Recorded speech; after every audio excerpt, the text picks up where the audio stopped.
Predstavte si tichú mrazivú noc v New Hampshire v Spojených štátoch, náraz auta do záveja a krátky rozhovor so svedkom.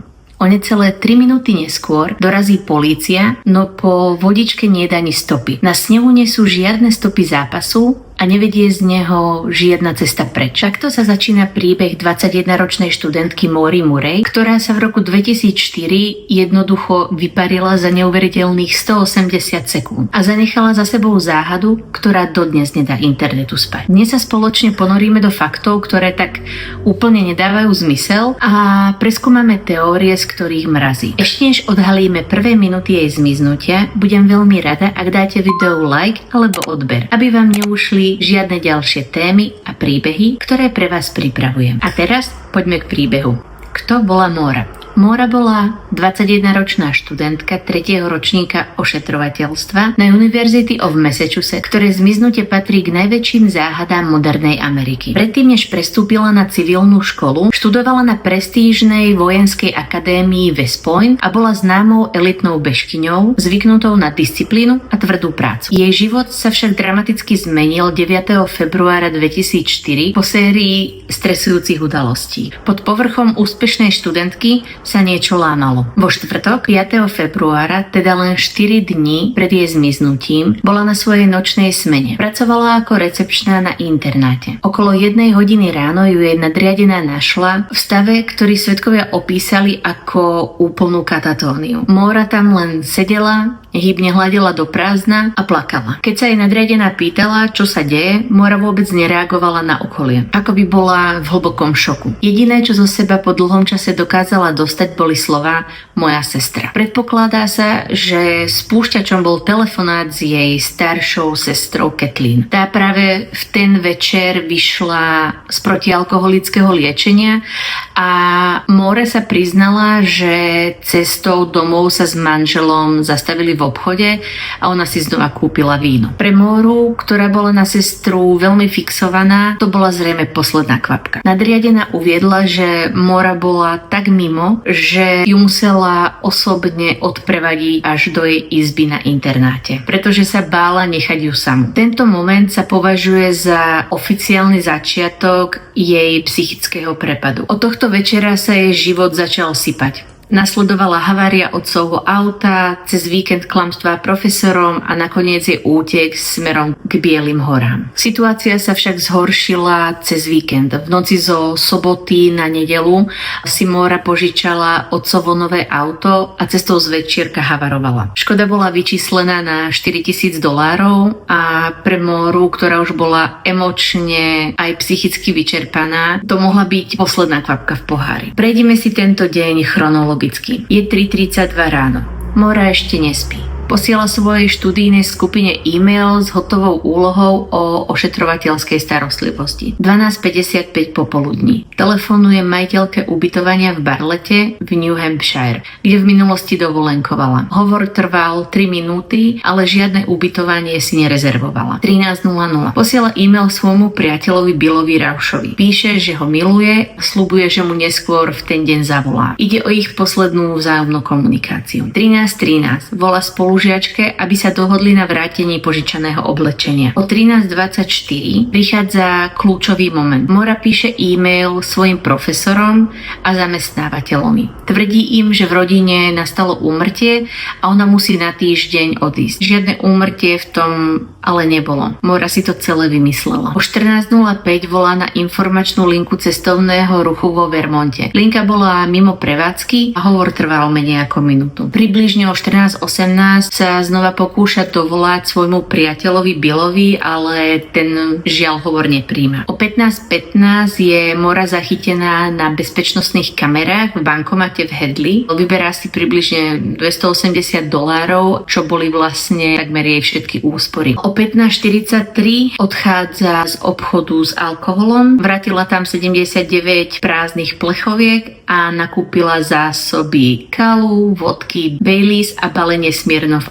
Ice. Okolo 16:00, to sa len predpokladá, že sa stavila na policajnej stanici v Hadley, aby si vyzdvihla formuláre na nahlásenie tej nehody, toho otcovho auta, tých $4,000. O 16:37 už Maura sedí v aute a posledný krát komunikuje so svetom. 4 minúty si kontroluje hlasovú schránku. Nikto nevie, čo si vypočula, ale hneď potom vyráža na 3-hodinovú cestu smerom na sever do White Mountains. Rozmedzie času približne 16:41 až 19:27. Mora prechádza cez hranice štátu New Hampshire a pokračuje po tmavej klukatej ceste 112. V tejto oblasti nie je takmer žiadne verejné osvetlenie a čo skoro stráca aj signál. Mora prichádza k prudkej zákrute vo Woodsville. Jej auto náhle vyletí z cesty a narazí do záveja v priekope. Naraz je dostatočne silný na to, aby sa aktivovali oba airbagy. Faith Westmanová, ktorá býva priamo pri zákrute, počuje ranu a volá na 911.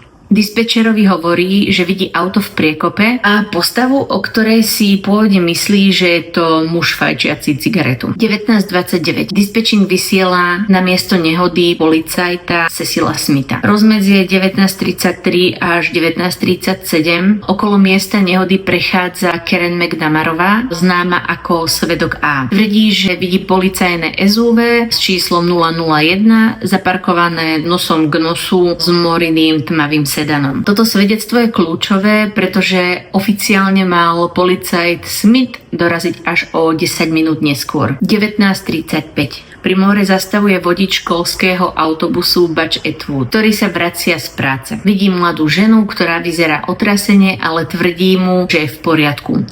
Úpenlivo ho totižto prosí, aby nevolal políciu, pretože už vraj privolal asistenčnú službu. Atwood však vie, že v tejto oblasti nie je žiaden signál, preto jej neverí. Atwood odchádza od Maury približne o 19:37, o pár metrov ďalej býva, takže zaparkuje autobus pri svojom dome, aby mohol zavolať pomoc odtiaľ. Maura ostáva pri aute úplne sama a v úplnej tme. O 19:42 sa Butchovi po niekoľkých pokusoch konečne darí spojiť s dispečingom. Linka bola predtým obsadená. Počas hovoru vidí na cestu, ale nevidí priamo na Mauru a jej auto. Okolo 19:45-19:46 policajt Cecil Smith oficiálne dorazí na miesto činu. Nachádza čierny Saturn, ktorý je zamknutý a opustený. Maura sa vyparila v priebehu necelých 180 sekúnd.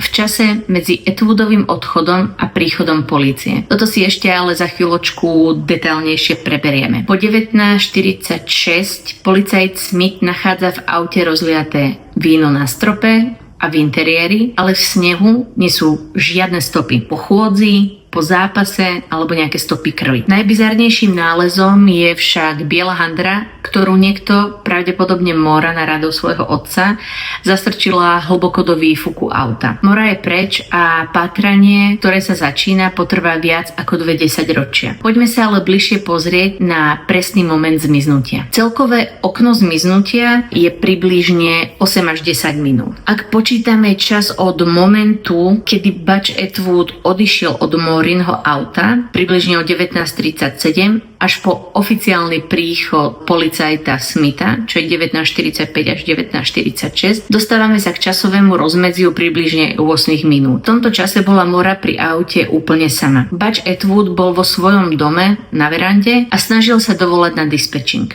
pretože v oblasti bol mizerný signál. Kde sa teda vzalo tých 180 sekúnd? Tento údaj sa zvyčajne používa na označenie toho najkritickejšieho okna, kedy Mauru už nikto nestrážil ani jedným okom. Butchovi Atwoodovi sa podarilo spojiť s dispečingom o 19:42. Počas tohto hovoru, ktorý trval niekoľko minút, uviedol, že je vodička stále pri aute, hoci na ňu priamo zo svojej verandy nevidel. O 19:45 policajt Cecil Smith zastavuje na mieste nehody. Rozdiel medzi úspešným spojením Butcha a príchodom policajnej hliadky sú presne 3 minúty. Mnohí analytici tvrdia, že ak by sa Maura rozhodla stopnúť nejaké okoloidúce auto, alebo by sa rozhodla utiecť do lesa, urobila by to pravdepodobne až vtedy, keď videla, že Butch zašiel za dom a ona má čistý vzduch. Do hry vstupuje ešte jedna časová anomália a tu prináša svedkyňa Karen McNamarová. Tá prechádzala okolo miesta nehody medzi 19:33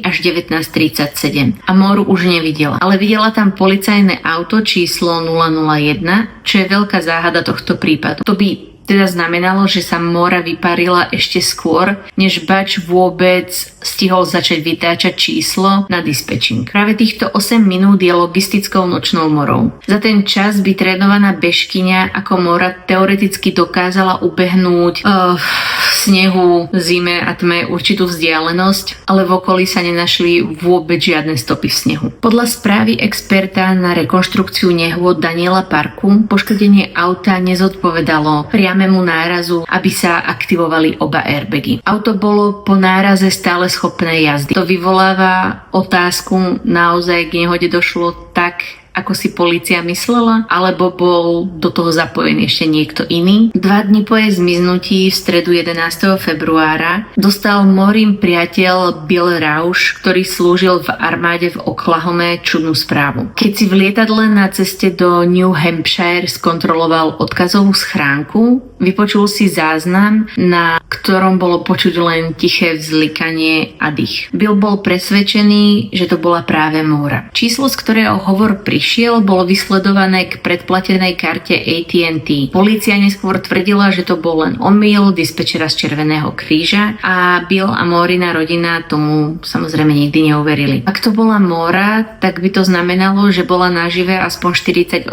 hodín po tej autonehode. V prípade Maurinho zmiznutia existuje niekoľko teórií o tom, čo sa mohlo stať. Mnohí veria, že Maura proste chcela zmiznúť. Nahráva tomu fakt, že si zbalila celú izbu do krabíc a profesorom klamala o smrti v rodine, aby získala týždeň voľna. Vybrala skoro všetky peniaze z účtu a nakúpila zásoby alkoholu. Podľa tejto teórie bola pod obrovským tlakom a rozhodla sa vypnúť v horách, no po ceste sa to pokazilo. Druhou teóriou je, polícia túto teóriu označuje za najpravdepodobnejšiu, že Maura po náraze do záveja spanikárila. Keďže mala v aute rozliaté víno, bála sa, že ju zatknú za jazdu pod vplyvom. Na svedka Butcha Atwooda pôsobila otrasenie a plietla slova. Predpokladá sa, že utiekla pešo do lesa, aby sa skryla pred políciou. Tam v tme a mraz zablúdila a podľahla podchladeniu. Tretia teória vychádza z extrémne krátkeho času, a to tých necelých 10 minút, kedy sa Maura vyparila. Vodič autobusu Butch Atwood v jednom z prvých rozhovorov povedal, nasadla do auta a zmizla. Koniec príbehu. Hoci neskôr tvrdil, že to bol jeho dohad, mnohí si myslia, že ju niekto zobral priamo z miesta,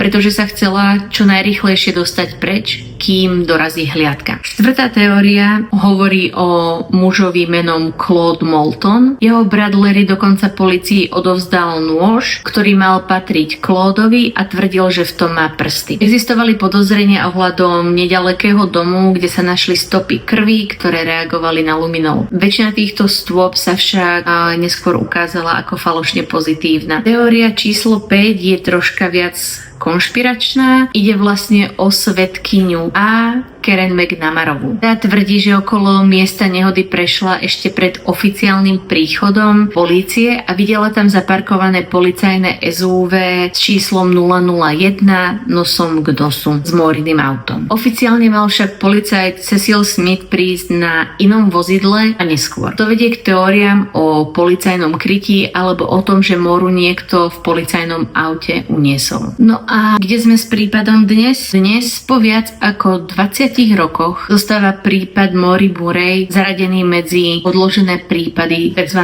Cold cases. Jej otec Fred Murray strávil zvyšok života hľadaním dcéry, žalovaním štátnych orgánov za neposkytnutie informácií a snahou udržať príbeh nažive. Polícia má v rukách 7 fotografií z miesta činu, ktoré odmieta zverejniť, pretože by to podľa nich mohlo ohroziť vyšetrovanie. Príbeh Maury nie je len o podivnej nehode v tmavej zákrute uprostred lesa. Je to mrazivé svedectvo o tom, ako sa život jedného mladého človeka môže v priebehu necelých 10 minút úplne vypariť zo zemského povrchu. Napriek 2 desaťročiam vyšetrovania, tisíckam dobrovoľných pátračov a nekonečným diskusiám na internete zostáva Cesta 112 miestom, ktoré si svoje tajomstvo prísne stráži. Čo si myslíte, že sa Maure v tú noc stalo? Bol to dobrovoľný odchod, tragická nehoda, alebo za jej zmiznutím stojí niečo oveľa záhadnejšie? Dajte mi vedieť v komentároch. Ďakujem, že ste to dopozerali až sem a